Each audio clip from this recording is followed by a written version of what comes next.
സാധാരണയായി ഒരു ഇടിമിന്നൽ ഉണ്ടാകുന്നത് എങ്ങനെയാണ്? മിന്നൽ ഉണ്ടാകുന്ന സമയങ്ങളിൽ മൊബൈൽ ഫോണുകൾ ഉപയോഗിക്കാൻ സാധിക്കുമോ? എന്തൊക്കെയാണ് സ്വീകരിക്കേണ്ട മുൻകരുതൽ? നിർബന്ധമായും അറിഞ്ഞിരിക്കേണ്ട ചില കാര്യങ്ങളിലേക്ക് പോകുന്നതിന് മുമ്പ് ഈ ചാനൽ സബ്സ്ക്രൈബ് ചെയ്യുക, ഷെയർ ചെയ്യുക.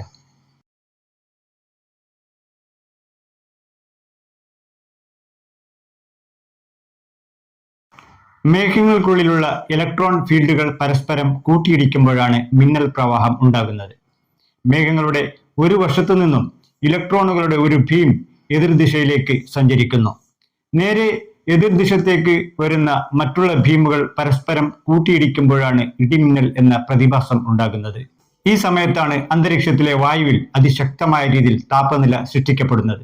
സൂര്യനേക്കാൾ 5 ഇരട്ടിയിൽ കൂടുതൽ താപം ഈ സമയത്ത് ഉണ്ടാകുന്നു എന്നാണ് ഞെട്ടിപ്പിക്കുന്ന പുതിയ കണ്ടെത്തൽ. ഇടിമിന്നലുകൾ നടക്കുന്ന സമയങ്ങളിൽ ധാരാളം അപകടങ്ങളും നടക്കാറുണ്ട്. ഇത്തരം സന്ദർഭങ്ങളിൽ നമ്മൾ എടുക്കേണ്ട മുൻകരുതലുകൾ എന്തൊക്കെയാണ്? അതിൽ ആദ്യത്തേത് ഇലക്ട്രോണിക്കൽ ഡിവൈസുകൾ പൂർണ്ണമായും ഒഴിവാക്കുക എന്നതാണ്.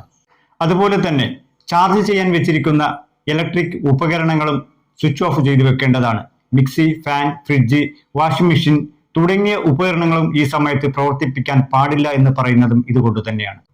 ഈ സമയങ്ങളിൽ മിന്നലിൽ നിന്നും പ്രവഹിക്കുന്ന അമിതമായ വൈദ്യുതി പ്രവാഹം ഇതിലേക്ക് പ്രവഹിക്കുകയും അപകടം സംഭവിക്കാനുള്ള കാരണങ്ങളും കൂടുതലാകാൻ വഴിയൊരുക്കുന്നു. രണ്ടാമത്തേത്, മിന്നൽ ഉണ്ടാകുന്ന സമയങ്ങളിൽ തുറസായ സ്ഥലങ്ങളിൽ നിൽക്കുന്നത് ഒട്ടും സുരക്ഷിതമല്ല. മൂന്നാമതായി, ഈ സമയങ്ങളിൽ മരത്തിന് ചുവട്ടിൽ നിൽക്കുന്നതും ഒഴിവാക്കുക. മരം ഒരു വുഡ് കണ്ടക്ടറായി പ്രവർത്തിക്കുന്നതാണ് ഇതിന് കാരണം. ഇലക്ട്രിക് പോസ്റ്റിനടിയിലും മിന്നൽ രക്ഷാ കവചമില്ലാത്ത ഇരുമ്പ് നിർമ്മിതികൾക്കടുത്തോ അത് സ്പർശിച്ചോ നിൽക്കുന്നതും മിന്നലേൽക്കാൻ സാധ്യത വളരെ കൂടുതലാണ്. ഒരു സ്ഥലത്തെ, അതായത് മറ്റുള്ളവയിൽ നിന്നും ഏറ്റവും കൂടുതൽ ഉയരത്തിൽ സ്ഥിതി ചെയ്യുന്ന ഒരു വസ്തുവിലേക്ക് മിന്നലേൽക്കാൻ സാധ്യത വളരെ കൂടുതൽ എന്നാണ് പഠനം വ്യക്തമാക്കുന്നത്. ഇടിമിന്നൽ ഉണ്ടാകുന്ന സമയങ്ങളിൽ നമ്മൾ തുറസായ ഒരു സ്ഥലത്താണെങ്കിൽ ആളുകൾ പരസ്പരം അടുപ്പിച്ചു നിൽക്കുന്നതും സുരക്ഷിതമല്ല. ഇത്തരം സന്ദർഭങ്ങളിൽ ക്രോച്ചിങ് പൊസിഷനിൽ ചുരുണ്ടിരിക്കേണ്ടതാണ്.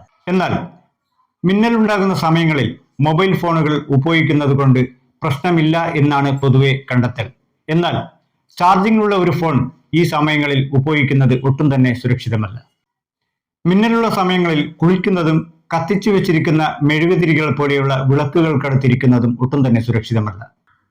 മിന്നലേറ്റ ഒരു വ്യക്തിയെ 20 മിനിറ്റോളം മിന്നലേറ്റ ഭാഗത്ത് ധാരാളമായി വെള്ളം ഒഴിക്കുക. അതിനുശേഷം ഒരു നനഞ്ഞ കോട്ടൺ തുണി കൊണ്ട് ആ ഭാഗത്ത് കവർ ചെയ്ത് വെക്കുക. ഇനി പൾസ് നഷ്ടപ്പെട്ടാൽ CPR നൽകുകയും തുടർന്ന് വൈദ്യസഹായം നൽകുകയും വേണം.